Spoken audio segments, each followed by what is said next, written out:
Welcome to the Deep Dive. Today, we're plunging into a really unexpected story.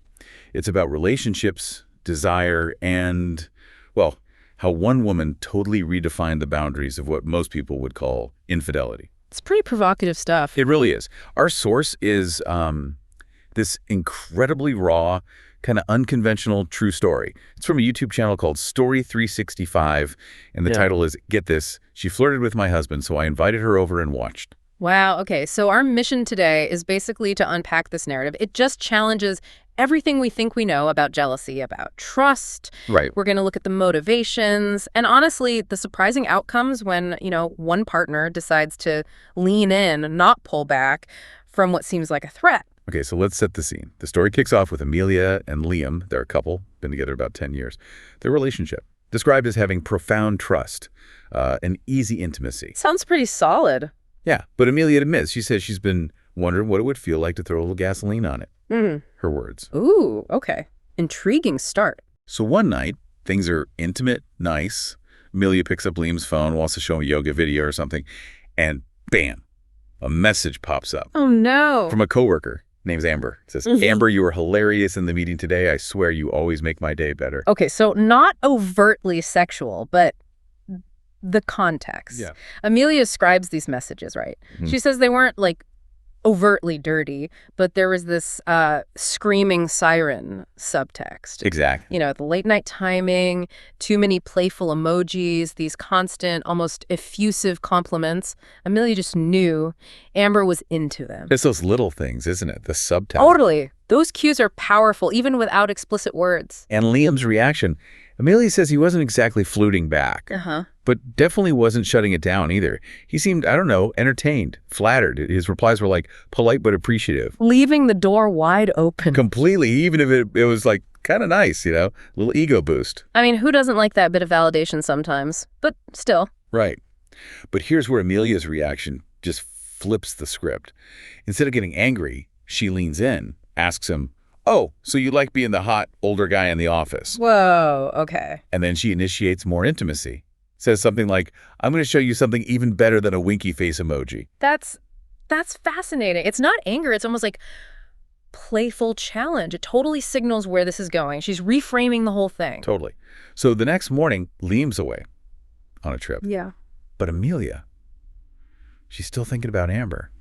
And she has this key realization. Which is? She says, I wasn't jealous, not in the traditional sense. I was intrigued. Intrigued, not jealous. That's a huge difference. Massive. Most people would be seeing red, right? Absolutely. And this intrigue, it connects back, doesn't it? She mentions they'd talked before, she and Liam, about, the allure of a third, a shared partner. Right. But it was just talk.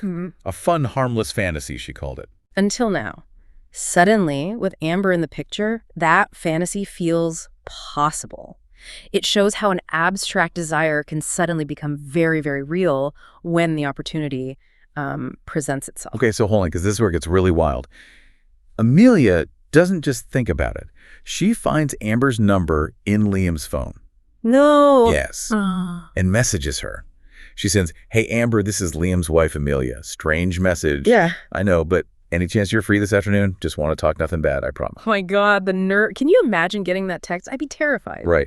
And apparently Amber replied almost instantly. Just pure anxiety fuel, you can imagine. Definitely. So Amber shows up. Amelia describes her as having this mask of nervous energy. Understandable. Totally. But Amelia counters it with this deliberate, calming contrast.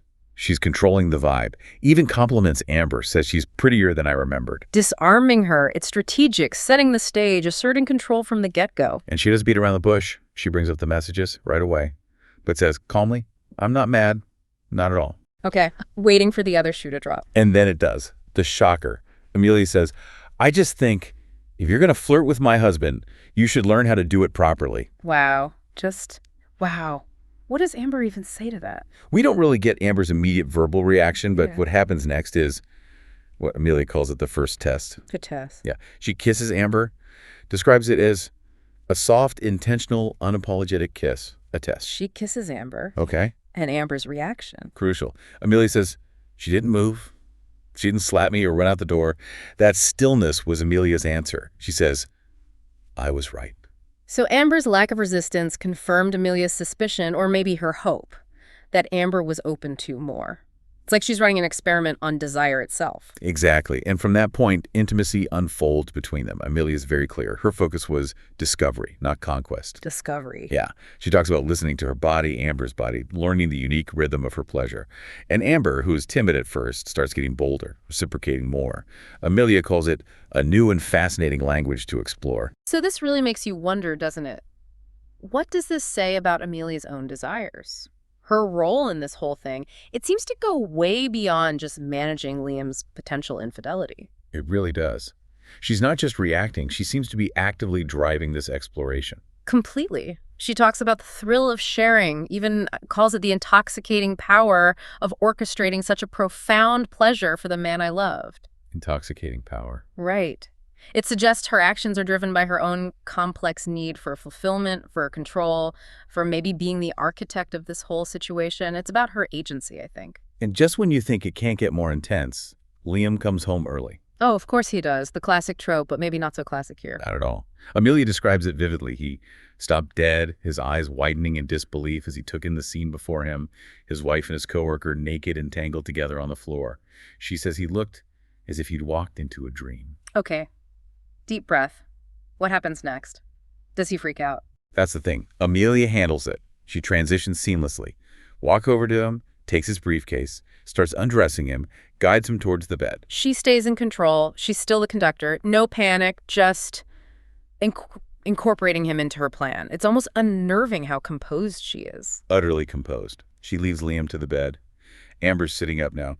Amelia tells Amber, help me, and then whispers to Liam, it's okay, let us take care of you. And Liam, how's he taking this? Described as dazed, stunned, like a man in a trance. Just completely overwhelmed, maybe, or maybe just going with it. It's hard to even imagine his headspace.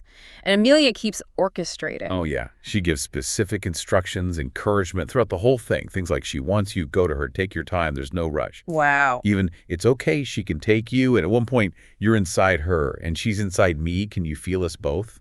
She's actively directing the entire encounter for both of them. She's not just a participant. She is shaping every single moment. It's incredibly deliberate. The whole experience builds, and Amelia keeps guiding. She encourages Amber to take control, whispers to Liam, she's beautiful like this, isn't she? Assessing his reaction even then. Seems like it. Until finally, she tells Amber, finish him, baby. And Liam's release is described as half breath, half surrender. Half breath, half surrender. That's quite a description. The intensity is palpable. And then right after all that, Amelia says to Liam, that's what you get for being such a good husband. Just processing that. That's what you get. It brings us back to her motives, right? It wasn't jealousy driving her. It was intrigue, exploration, maybe even a strange kind of reward. It seems that way. Her actions were this deliberate move to explore desires she felt were maybe shared, even if Liam hadn't acknowledged them. Or maybe desires she wanted to share with him through Amber. It's a radical reshaping of their relationship's landscape, all initiated by her curiosity. So, wrapping your head around this, what does it mean for you listening? This story just pushes buttons, makes you question assumptions about fidelity, sure, but also desire, trust, and the really surprising, sometimes kind of unbelievable ways people navigate these complex emotional terrains. Yeah. It definitely leaves you thinking. It poses that question, doesn't it? If you were Liam walking into that room, what would you do? Would you hesitate? Or, as the story puts it, would you jump right in? Something to ponder. As you go about your day, maybe think about this. What unspoken desires might be hiding under the surface in your own relationships? And could an unconventional approach, maybe not this unconventional, but an unconventional approach, could it actually reveal them?